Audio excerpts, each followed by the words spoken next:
27 सितंबर 2025 को तमिलनाडु के करूर शहर में एक ऐसी त्रासदी हुई जिसने पूरे देश को हिला दिया। मशहूर तमिल एक्टर और अब राजनेता बने जोसेफ विजय की राजनीतिक पार्टी तमिलागा वेंट्री कझांगम की रैली में भगदड़ मच गई। इस हादसे में कम से कम 39 लोग मारे गए, जिसमें 13 पुरुष, 17 महिलाएं, 4 लड़के और 5 लड़कियां शामिल हैं। 51 से ज्यादा लोग घायल हुए, जिनमें कई की हालत गंभीर है। अस्पतालों में 80 से ज्यादा लोग भर्ती हैं और मरने वालों की संख्या बढ़ने का डर है। यह हादसा सिर्फ एक दुर्घटना नहीं, बल्कि हमारे सिस्टम की खामियों का नतीजा है। लेकिन सवाल यही खड़ा होता है कि आखिर रैली में क्या हुआ, क्यों हुआ और इसका समाधान क्या हो सकता है। नमस्कार, मेरा नाम है शालिनी और आप देख रहे हैं द न्यूज़ 15। करूर के एक बड़े मैदान में TVK की रैली शाम 5 बजे शुरू होने वाली थी। ये विजय की पार्टी का पहला बड़ा आयोजन था, जो 2026 के तमिलनाडु विधानसभा चुनाव की तैयारी का हिस्सा था।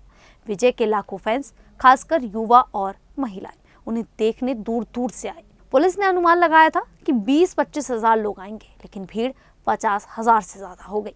विजय अपनी आदत के मुताबिक देर से पहुंचे, रात 7:45 पर। इससे भीड़ बेचैन हो गई। लोग स्टेज के पास पहुंचने के लिए धक्का मुक्की करने लगे। अचानक एक अफवाह फैली कि विजय जल्दी आ रहे हैं और लोग गेट की तरफ दौड़ पड़े। मैदान में सिर्फ 2 एंट्री गेट और एक एग्जिट गेट था। बैरिकेडिंग कमजोर थी, जो भीड़ के दबाव में टूट गई। इमरजेंसी रास्ते अवरुद्ध थे। पुलिस की संख्या कम थी, 50,000 लोगों के लिए सिर्फ 500 जवान। रात 8 बजे भगदड़ मच गई। लोग एक दूसरे पर गिरने लगे और कुचल गए।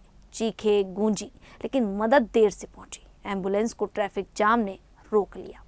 घायलों को करूर के सरकारी अस्पताल ले जाया गया, लेकिन कई की रास्ते में ही मौत हो गई।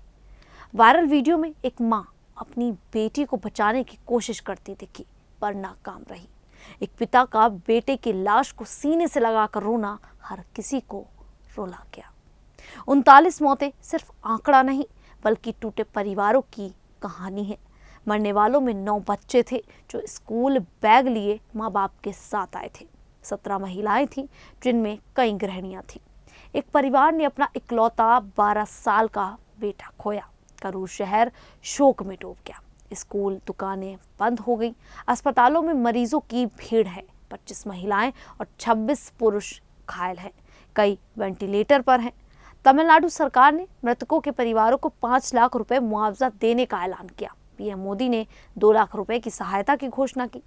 विजय ने प्रति परिवार 20 लाख रुपए देने का वादा किया। लेकिन परिवारों का सवाल है, पैसे से क्या जान वापस आएगी? वे न्याय चाहते हैं। ये हादसा कई खामियों का नतीजा है। सबसे बड़ा कारण भीड़ का गलत अनुमान। पुलिस ने 25,000 का अनुमान लगाया, लेकिन विजय की लोकप्रियता को नजरअंदाज किया। इंटेलिजेंस पूरी तरह फेल रही।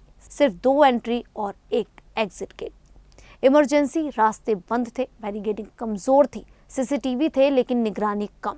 ड्रोन या सेंसर का इस्तेमाल नहीं हुआ। अब वहां रोकने का कोई सिस्टम नहीं था। आयोजकों ने परमिशन ली, लेकिन सिक्योरिटी की मांग कम की। पुलिस ने भी भीड़ को कम आंका। जब बड़े नेता या स्टार का आयोजन होता है तो प्रशासन ढील दे देता है, ताकि आयोजक नाराज ना हो। ये हादसा सिस्टम की नाकामी का सबूत है।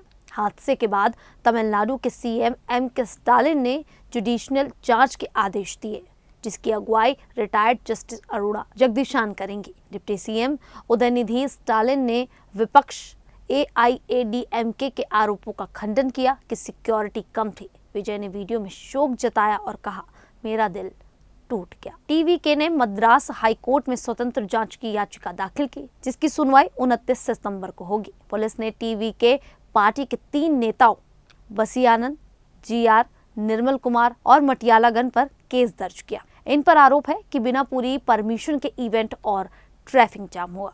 लेकिन सवाल ये है कि क्या असली दोषी पकड़े जाएंगे? करूर का हादसा विजय की रैली का नहीं, बल्कि सिस्टम की नाकामी का नतीजा है। 39 जिंदगियां चली गई, लेकिन अगर सुधार नहीं हुआ तो और हादसे होंगे। दोषियों को सजा मिले, चाहे कितना बड़ा नाम हो। परिवार को मुआवजा नहीं, न्याय चाहिए।